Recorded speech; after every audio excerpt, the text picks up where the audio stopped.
Success transcends cities. As one of the world's most respected business leaders, I know what it takes. Join me now as I sit down with fellow leaders and we share our insights into how you can be successful. My name is Jeffrey Hayzlett, and this is All Business.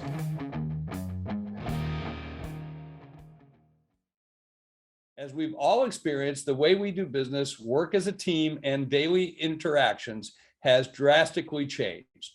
As we work towards the new norm, how do we make working together more effective and build stronger ties along the way? That's the big question. And my guest today is here to help leaders strengthen connections while having a more productive team.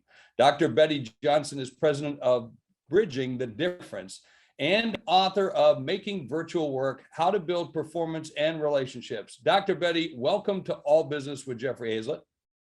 Hello, it's so nice to be here, Jeffrey. Thank you for having me. And we're virtual too, and it works. Yes, it does. Let me ask you the first question. We were forced to move to a virtual way of doing business to now having to work in what we call a hybrid world. In order to be successful as leaders, we need to make this an effective pivot. What's the biggest reason teams and leaders are struggling to make the hybrid system work? Well, I think the struggle comes from resistance, in a word.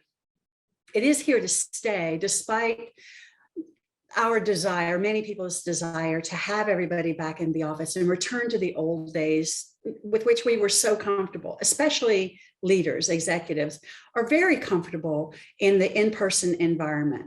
It's so familiar, and this is the way we've learned to lead, is by being able to make those spontaneous in-person connections with people.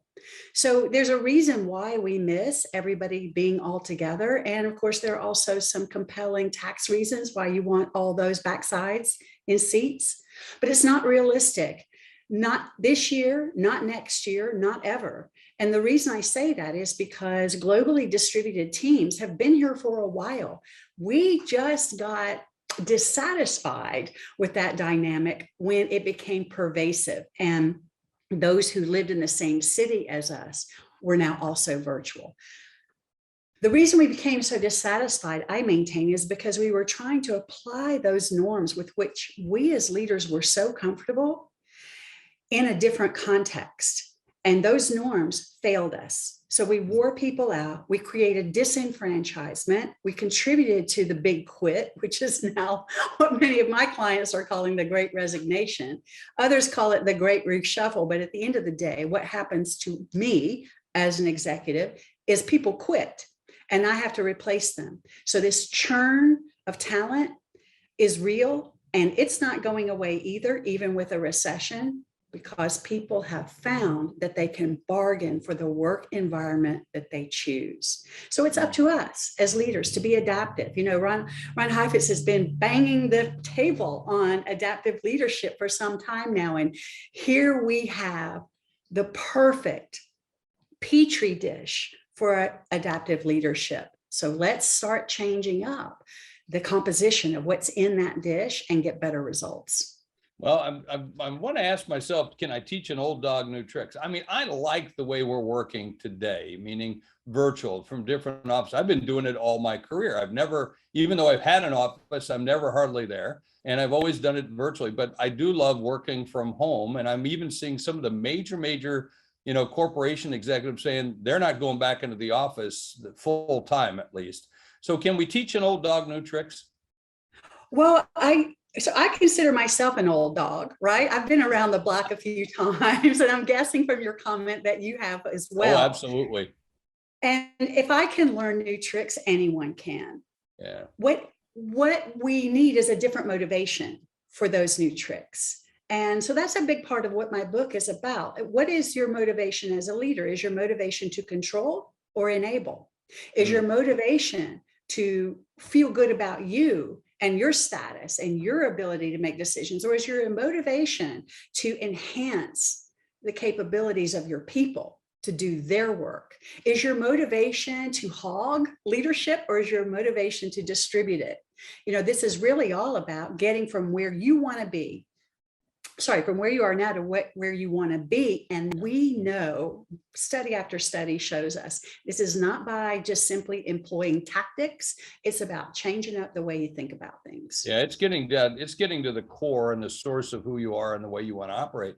You know, everybody's calling this like the great resignation. You kind of mentioned that.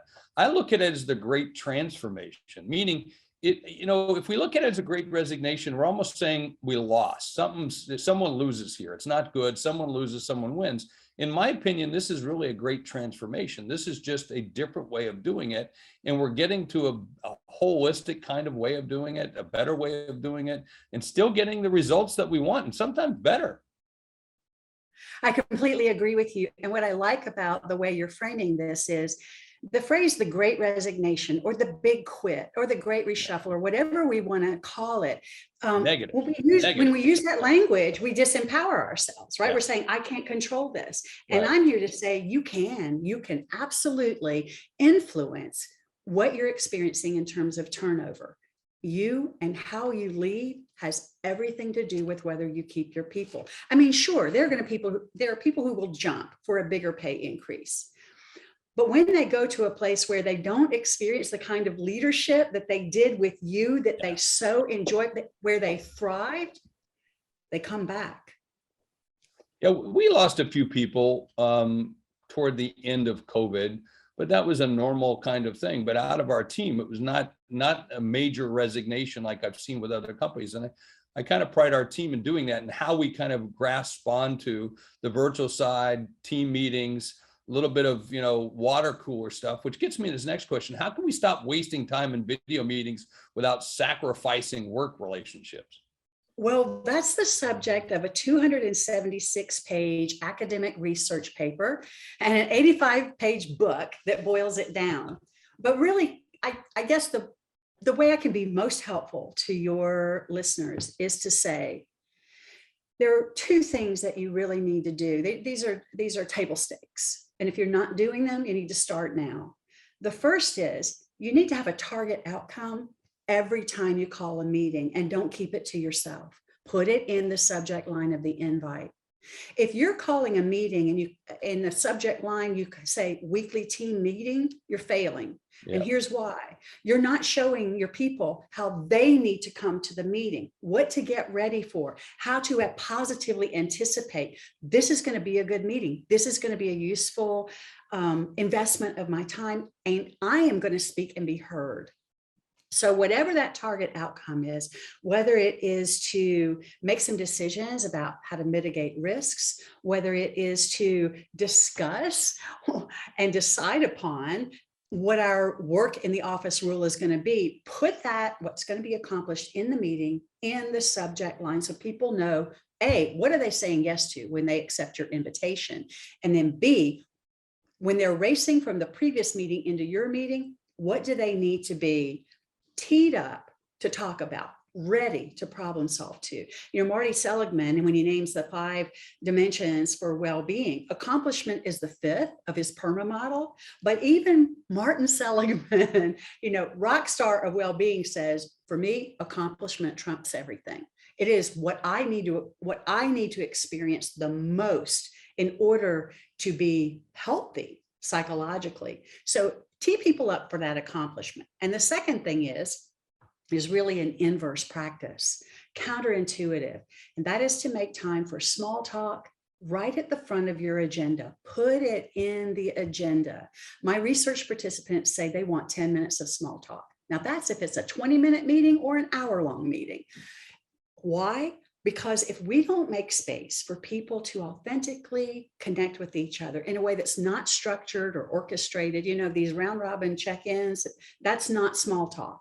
That's the leader being the puppet master and staying at the center as the hub with other people being spokes. We're talking about an integrated conversation where anybody who wants to chime in on their weekend, their vacation plans, or what's happening in the world or this country in terms of the things that are on their mind. When you carve out space in your agenda for that, watch how on time people will show up, because they're craving authentic connection. And then for people who are kind of like me, so driven by accomplishment that small talk drives them crazy. Well, they can show up a few minutes late, right? Get that last email out the door and then show up for the last few minutes of small talk. So it gives this leeway for people to arrive late without being disrupting the meeting flow. It gives people who need social connection. Some people need it more than others. It gives them a place to have it. And here's a little tidbit that I just find fascinating. Those who are self-described as introverts benefit more from that 10 minutes of small talk than extroverts do. Wow. So think about this. When you're an introvert, you process information internally. So when we're in the business of a meeting, I'm soaking up all this information, what I'm hearing, what I'm reading, and I'm trying to make sense of it so that I can then ask a question. It takes me longer than the extroverts.